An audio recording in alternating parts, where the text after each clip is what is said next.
आज एक शेर पूछ करके मैं आपसे जवाब पूछना चाहती हूँ।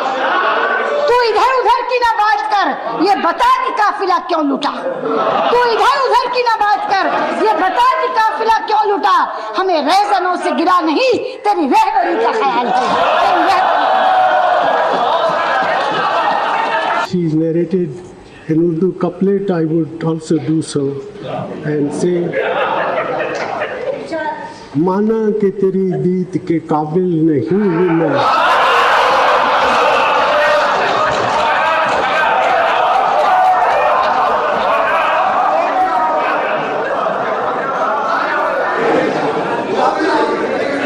माना कि तेरी दीद के काबिल नहीं हूँ मैं, तो मेरा शौक तो देख, मेरा इंतजार तो। दोस्तों, आपका स्वागत है हमारे वीडियो में। मेरा नाम है आयशी नंदा और आज हम ऐसी शख्सियत के बारे में देख रहे हैं जो हमारे बीच नहीं रहे। इस वीडियो में हम इनके बारे में बहुत कुछ जानेंगे। डॉक्टर मनमोहन सिंह, एक सरल और प्रभावशाली जीवन यात्रा।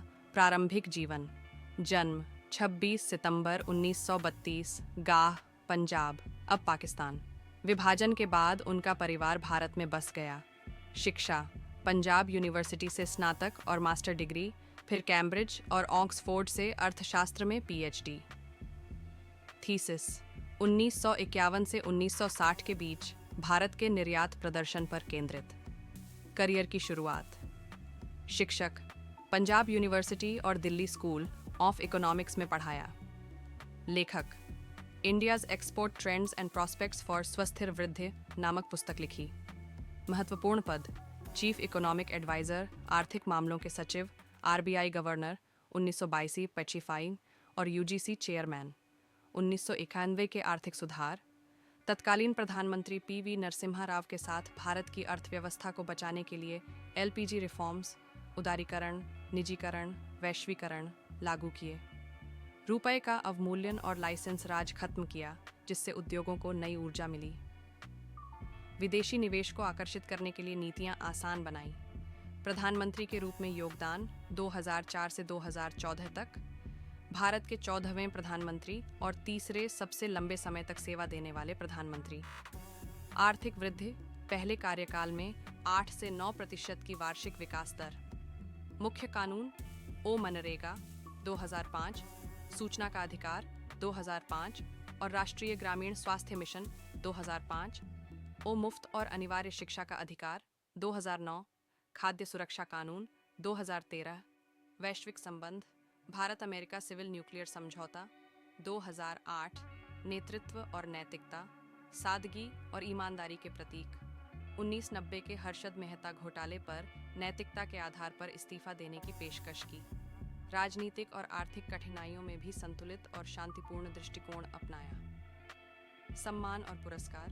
पद्म विभूषण 1987, एडम स्मिथ पुरस्कार 1956 और कई अंतर्राष्ट्रीय वित्त मंत्री पुरस्कार। सीख, शिक्षा और व्यावहारिकता का समावेश। उनके निर्णय हमेशा तथ्यों और अध्ययन पर आधारित रहे। समावेशी विकास, गरीबों और ग्रामीण क्षेत्रों के लिए नीतियां बनाई।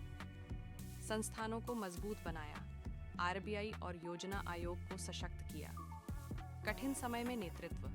आर्थिक और राजनीतिक संकटों में भी उन्होंने शांत और दृढ़ नेतृत्व दिखाया। मनमोहन सिंह का जीवन इस बात का उदाहरण है कि कैसे सादगी, ईमानदारी और नीतिगत समझ से बड़ा परिवर्तन लाया जा सकता है।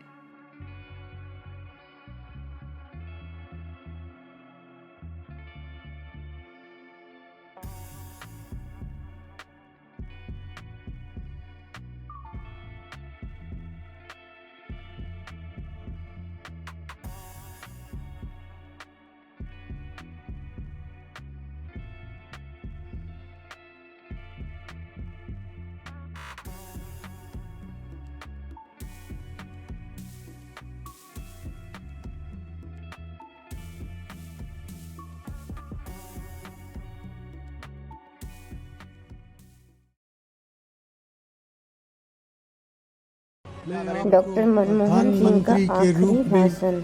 आखिरी बात संबोधित कर रहा हूँ।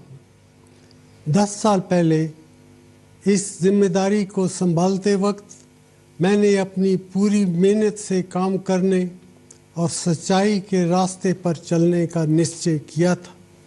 मेरी ईश्वर से प्रार्थना थी कि मैं हमेशा सही काम करूं। आज जब प्रधानमंत्री का पद छोड़ने का वक्त आ गया है, मुझे एहसास है कि ईश्वर के अंतिम निर्णय से पहले सभी चुने गए प्रतिनिधियों और सरकारों के काम पर जनता की अदालत भी फैसला करती है। मेरे प्यारे देशवासियों, आपने जो फैसला दिया है, हम सभी को उसका सम्मान करना चाहिए। इन लोकसभा चुनाव से हमारी लोकतांत्रिक व्यवस्था की जड़ें मजबूत हुई हैं। जैसा मैंने कई बार कहा है, मेरा सार्वजनिक जीवन एक खुली किताब है। मैंने हमेशा अपनी पूरी क्षमता से अपने महान राष्ट्र की सेवा करने की कोशिश की है। पिछले 10 सालों के दौरान हमने बहुत सी सफलताएं और उपलब्धियां हासिल की हैं, जिन पर हमें गर्व है। आज हमारा देश हर मायने में 10 साल पहले के भारत से कहीं ज़्यादा मजबूत है।